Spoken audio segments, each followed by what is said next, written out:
So if we were standing in your physical shoes, if we understood what you just heard,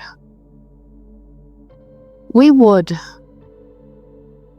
set an intention, a singular intention, be the only thing that we would put on our things to do today list.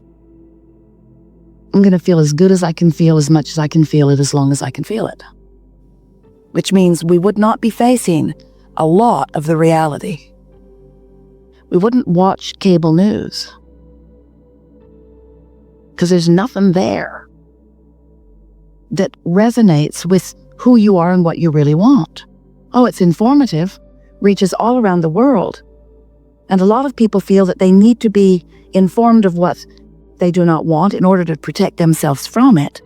And we acknowledge that it is helpful to know what you don't want so that you can know what you do want. But you get way, way, way, way carried away with the knowing what you don't want part of the equation. So we try to simplify it for you by saying you were source energy before you came into this physical body, and a part of you came into this physical body, and this part of you came in. We're talking fast because we know you've heard it many, many, many, many, many, many times. Part of you comes in that physical body, and you explore the contrast, and you know what you don't want, you know what you do want, and you send off rockets of desire. And every time you send off a rocket of desire, that rocket of desire becomes a permanent resident of your vortex of creation. And the source within you becomes vibrationally aligned with that new leading edge desire that you have ferreted out from the contrast that you have so decidedly chosen to live when you made the decision to come into this physical body. So you've launched a rocket of desire, but you've done more than that. From your physical format, you have caused the larger part of you to expand, and the larger part of you, that inner being part of you that was you before you were you in your physical body, that still is you even though you are in this physical body, this non-physical counterpart, this inner being, this source part of you has evolved because of what you've just lived. And as that part of you has evolved because of what you've just lived, now you have a choice of whether to keep up with that evolution or not. And that's what your emotions are. The better you keep up with the expansion that you've carved out of this life experience, the better you feel. But if you launch rockets of expansion, and the source within you becomes the equivalent of that expansion that you've asked for, and you stay focused upon the problem that caused you to launch the rocket, then there's a vibrational gap between you and you that you feel in the form of emotion. But that's okay, because that's step one. You knew that that was essential. You knew that it was necessary to know what you don't want in order to know what you do want. And you also knew that it was logical for you to be more of a vibrational match to what is than to what is coming next, because what is has a lot of your attention. Have you noticed? Because you can see what is, and you can hear what is, and you can smell what is, and you can taste what is, and you can feel what is. It's so real. It's why you want to call it reality. This is real. We say, yes, but it's temporary, and it's the bouncing off place from where you are.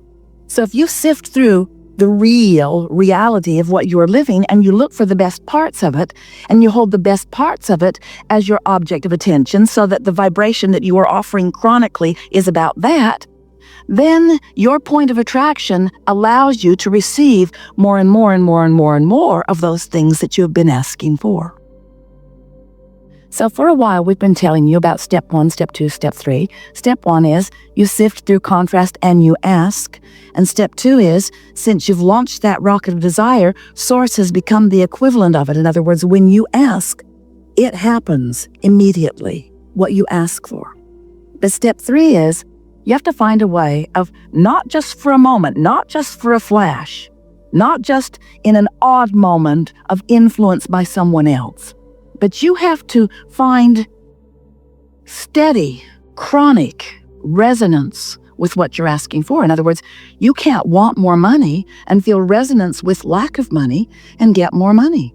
You got to feel resonance with more money. And our physical friends say, well, thanks a lot.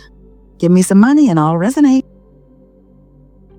We say, we know you want the reality first and the resonance later, but that's not the way it works. And often you say, well, I don't know for sure that that's true, Abraham, because I don't think I was being that deliberate about a lot of things in my life. And yet, well-being pretty much surrounds me on lots of subjects. And we say that is because the well-being is the dominant part of that which you are about. It's natural for well-being to follow you. You had a lot of well-being resonance going before you even made your entrance into this physical body.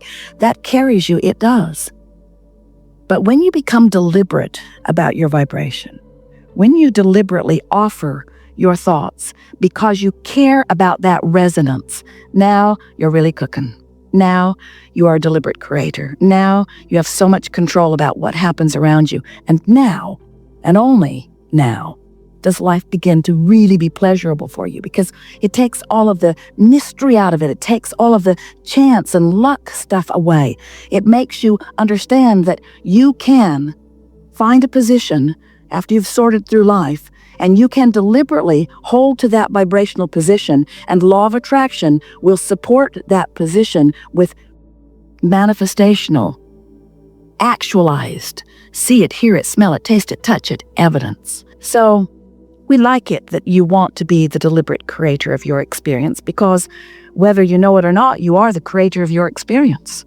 And a lot of people are doing a lot of that creation by default.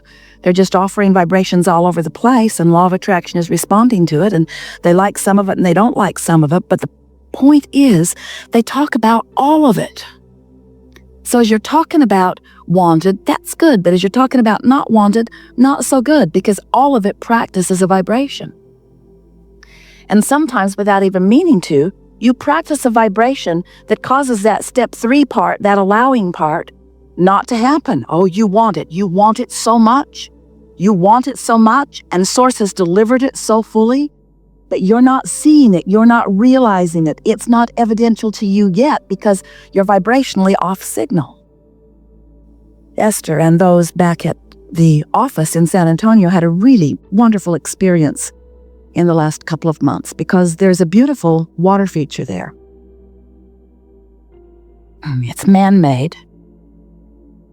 The well pumps the water up to the headwaters, and then it flows down a beautiful stream with some falls and trickles into a big pond down at the bottom. And there's a filter that filters it and keeps the water clear and keeps the fish in the pond happy. But it wasn't filtering, and the pond was not clear, and the fish weren't happy. Something was wrong. And so the pool people came out, and they just assumed that there was something wrong with the filter, so they put a bigger, stronger one in, but it just worked harder and harder, and the pond was still not clearing. The pressure was building in this tank, way more than it should have been.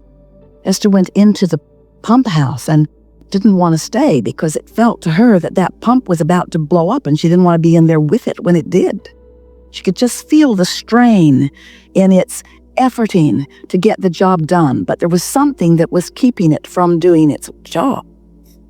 So then it was discovered that the pond pulls water from the bottom, comes through pipes into the filter. Filter was calling it in, filter was filtering it, and trying to put it back into the pond through some other pipes, but those pipes were completely clogged. Caliche had built up in them, very hard Texas soil. It becomes almost concrete-like. And so several men for several days with several different tools tried to clear out those pipes, chisel away, put the plumber's snake in them. It was obvious that that was not going to happen. And the pipes had enough twists and turns that it was reported to Esther, we are not going to make this happen this way. And so the idea seemed obvious. Well, we're going to need some more pipes, putting the water back into the pond. And so they laid them on top of the ground. No point in burying them until you know your theory is correct, right? So they put the pipes on top of the ground, and now, the pressure tank is happy, the filter. Oh, what a sigh of relief it breathes as the water is now flowing back easily into the pond. Seems very simple, doesn't it? Water out, clean it up, put it back. Step 1, step 2, step 3. And so we are suggesting to you that you give up on trying to clean out your pipes, because there's a lot of gunk in there. And a lot of it's been there for a long time, and it's hardened. It's become immovable. But you could lay some new pipes. You could lay new plumbing. You could put new inlets. You could much more easily just establish some new ideas about some new things. And you'll discover on those new ideas that when you ask, it is given. And in your absence of clogged pipes, what is given is recognized by you, is revealed to you, is realized by you, is experienced by you very, very quickly. And this is our way of saying to you, rather than coming to a gathering like this with things that you are aware of that are not working as well as you'd like them to, with issues that you want to discuss, if you will start with new things that you have not yet clogged your pipes about, you will allow these universal laws to deliver to you results of your clear thought, and you will begin to feel your true power. That's the only way that we know that our human friends, we love you so much, can begin to know their worthiness. Because when you ask and it feels like it isn't given, you stop feeling worthy. You start trying to explain why you're asking and not getting when it looks like that one's asking and getting and that one's asking and getting. And then you make up the most ridiculous explanations of why you're asking and not getting. I was bad in a past life. I wasn't born to the right people. I didn't follow my religion carefully enough. I'm being punished by God. I'm being cursed by it. And all it is you clogged up your own pipes. That's all it is. You practiced thoughts, and you practiced them long enough that they became chronic thoughts or chronic beliefs. Beliefs are just thoughts that you keep thinking, vibrational patterning. So when you say, I want that, you also say, but it's not likely. I want that, but it won't come. I want that, but I've never had it. I want that, but I hardly know anybody that has it. I want that, but the government's in the way. I want that, but my mate's in the way. I want that, but my kids are in the way. I want that, but I don't know what to do. I want that, but I'm lost. I want that, but I'm tired. I want that. So you just keep clogging your pipes, not even knowing you're doing it, because after all, you're telling the truth, you're facing reality. But it's true. But it's true, Esther would say to us, Abraham, but it's true. And we would say to her again and again, we know there are a lot of things that are true. And if you're using the truth of it as your criteria to give it your attention, you're clogging your pipes with all kinds of truths that are preventing you from the truths that you want to live. It's just a matter of what you're giving your attention to. It's all about the amount of airtime that you're giving to whatever you're giving your attention to. So when you want something and you talk about why you want it or how it might feel when it comes, or how you believe that it could come even though it isn't here yet, that's not pipe clogging. That's laying new avenues for what you want to flow to you. But when you explain why you think things aren't working out for you, every word you speak puts a little more caliche in your pipe, and we don't care where you live. Puts a little bit more of that obstacle in your way. So we like that analogy. Like all analogies, there is no perfect analogy. But we want you to realize that you are the creator of your own reality, and that you get to choose what you are giving your attention to. And the more choices you make that feel good when you make them, the clearer your flow, and the more easy it is for you to be in the vibrational place, to feel the inspiration so that what you want can begin to flow into your experience. You know how it works? That you ask, and it becomes a vibrational reality first. Our physical friends say, well, that's not very exciting to me. I don't want a vibrational reality. I want a real reality. I want one that I can experience with my physical senses and that others can observe as they look at me. And we say, well, then what you've got to do is figure out what you're doing with your point of attraction, because you put it into the vortex, and the vortex has been gathering all of the cooperative components for everything that you want and is delivering it back to you.